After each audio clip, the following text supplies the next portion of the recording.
Bienvenidos a un nuevo capítulo de la tercera temporada del proyecto Focus Expertos en Retina by Bayer. Hoy, en Focus Expertos en Retina, tenemos como invitados especiales al Dr. Luis Arrebola, oftalmólogo de la Clínica Baviera, y a la doctora Almudena Acero, oftalmóloga del Hospital Universitario Central de la Cruz Roja San José y Santa Adela, que hablarán sobre diagnóstico y tratamiento de las membranas neovasculares miópicas. Juntos conversarán sobre cuestiones de interés como qué precauciones deben tener los pacientes miópicos, cómo debe ser el diagnóstico dadas las especiales características del fondo ojo miope, cuál es la pauta de tratamiento antiangiogénico que se utiliza para este tipo de casos, qué se sabe hasta ahora sobre los biomarcadores de neovascularización coroidea miópica y su relevancia en el tratamiento. Estas y otras cuestiones encontrarán respuesta hoy aquí de la mano de nuestros invitados. Esperamos que os resulte de interés. Hola, ¿qué tal, Luis? ¿Cómo estás? Bien, ¿y tú? Muy bien. ¿Qué te parece si aprovechamos este ratito para hablar sobre nuestra experiencia en las membranas neovasculares miópicas? Pues mira, me parece un tema súper interesante porque, como sabes, es la causa más frecuente de neovascularización coroidea en pacientes menores de 50 años. Es decir, estamos hablando de personas muy jóvenes, que están en plena actividad laboral y con una larga expectativa de vida. Bueno, todos sabemos que la principal preocupación de nuestros pacientes miopes es el miedo a desarrollar un desprendimiento de retina. Y nosotros en las consultas sí que es verdad que le explicamos muchísimo cuáles son los síntomas de alarma, que sí, las moscas volantes, las fotopsias, los destellos, tal. Y entonces ellos saben perfectamente cuándo tienen que acudir a urgencias. Y sin embargo, deberíamos explicar, puesto que hemos visto las implicaciones que tiene la patología neovascular en el miope, explicar esta patología y que ellos sepan cuáles son los síntomas iniciales, es decir, la distorsión, que nosotros llamamos metamorfopsia, porque tenemos una prueba muy sencilla, que es la rejilla de Amsler, que ellos pueden hacer en casa, hacerse la autoexploración.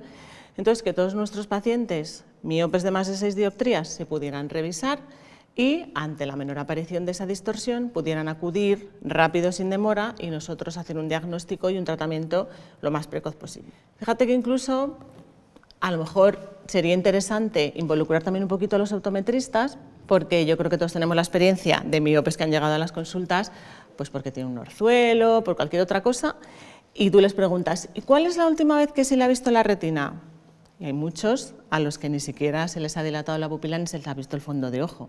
Entonces yo creo que ahí eso es un campo que todavía deberíamos mejorar. Y bueno, yo creo que ya desde el punto de vista de los oftalmólogos, o sea, con nosotros como oftalmólogos, yo creo que tenemos que estar muy pendientes de cuando lleguen pacientes con un ojo con una visión muy pobre porque han tenido una mancha de Fuchs, es decir, ya tienen una membrana previa en ese ojo, que estemos muy pendientes del ojo adelfo, porque como sabes, el riesgo de bilateralidad es del 30%. Estoy totalmente de acuerdo. Es que además esta es una patología que la vamos a ver cada vez con más frecuencia porque la incidencia de la miopía está creciendo en los últimos años y la previsión es que vaya más. Bueno, de hecho nosotros, como sabes, en Clínica Baviera tratamos muchos miopes y esta es la segunda indicación para la inyección de antiangiogénicos. O sea que debemos estar muy atentos porque cada vez lo vamos a ver con mayor frecuencia. Y respecto al diagnóstico, yo creo que, bueno, todos conocemos cuáles son las características especiales del fondo de ojo del miope. Seguro que coincidimos en que es imprescindible utilizar la imagen multimodal. Entiendo que sí me dices. Totalmente de acuerdo.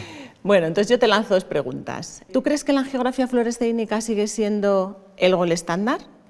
Y la segunda es, ¿utilizas angiografía fluoresceínica o con verdiendocianina, o las dos, en todos tus pacientes con sospecha de membrana miópica? Bueno, pues desde hace años todos sabemos que la OCT es la prueba más importante para la detección de este tipo de lesiones y además junto con la OCTA es la mejor manera de hacer un seguimiento de estas lesiones y una respuesta al tratamiento. Y la OCTA yo creo que ahora ha relegado un poquito la indicación de las angiografías con inyección de colorantes para ciertos casos, pues por ejemplo cuando haya una mala respuesta al tratamiento, que haya dudas con el diagnóstico, o también otro caso en el que yo realizo angiografías cuando tienes una hemorragia simple, que en los pacientes con miopía patológica pues es bastante habitual, para ver si lleva asociada a esa hemorragia una posible membrana. Y luego los ensayos clínicos, que claramente el abordaje multimodal pues es imprescindible, ¿no? Completamente de acuerdo. Bueno, pues entonces ya tenemos nuestra membrana miópica diagnosticada, por supuesto, con imagen multimodal. Entonces ahora toca tratar. ¿Cuál es la pauta de antiangiogénico que utilizas tú en tu práctica clínica habitual? Bueno, todos sabemos que llevamos muchos años utilizando los antiangiogénicos para las membranas miópicas y sabemos de la buena respuesta que tienen casi desde la primera dosis. Pero es verdad que bueno, pues hay ciertos factores que también son importantes, como la agudeza visual inicial, la localización de la membrana y el tamaño de la misma y la edad.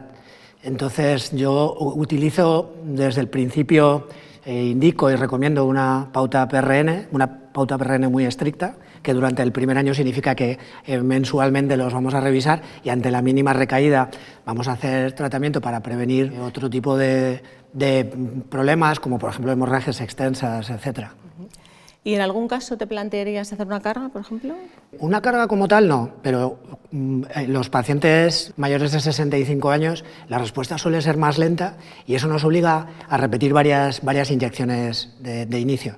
Y también ante la presencia de ciertos biomarcadores, que últimamente esto se ha puesto, bueno, no iba a decir de moda, pero es que verdaderamente en la mayoría de las guías hay recomendaciones al respecto, sobre todo en el edema macular diabético, pero es que además ahora parece que también tenemos ciertos biomarcadores en las OCTs de estos pacientes. ¿Qué sabemos sobre esto? Pues mira, ya tenemos estudios, algunos de ellos realizados además por retinólogos españoles, en los que se ha visto que la presencia de vasos esclerales perforantes a nivel lesional o próximos a las membranas van asociados a una mayor actividad, mayor número de recaídas y la necesidad de un mayor número de inyecciones intravítreas. Es decir, claramente estamos hablando de un peor pronóstico. Y como además ya sabes que en todos los estudios se hace OCT-angiografía, pues también se ha visto que hay en estos pacientes un mayor estasis venoso coroideo y el espesor escleral es un poquito más grueso del que cabría esperar para estos pacientes tan miopes. Entonces, bueno, yo creo que estamos por el buen camino. Los hallazgos son muy interesantes, pero evidentemente necesitamos más estudios que corroboren todo esto que se ha encontrado y sobre todo que nos ayuden a poder catalogarlos como biomarcadores y esto se traduzca en que nosotros podamos tratar mejor a nuestros pacientes predecir el pronóstico. Eso es, y conseguir mejores resultados visuales, que realmente es de lo que se trata. Pues estoy totalmente de acuerdo. Ha sido un placer, la verdad, hablar este rato contigo sobre las membranas miópicas, que es un tema del que vamos a hablar cada vez más, como bien decías hace un momento, en el futuro. Estoy segura que sí. Pues un placer como siempre y nos vemos muy pronto. Nos vemos pronto. Gracias, doctor Luis Arrebola y doctora Almudena Acero. Esperamos que toda esta información haya sido de interés para nuestros espectadores. Gracias por acompañarnos en esta tercera temporada de Focus Expertos en Retina.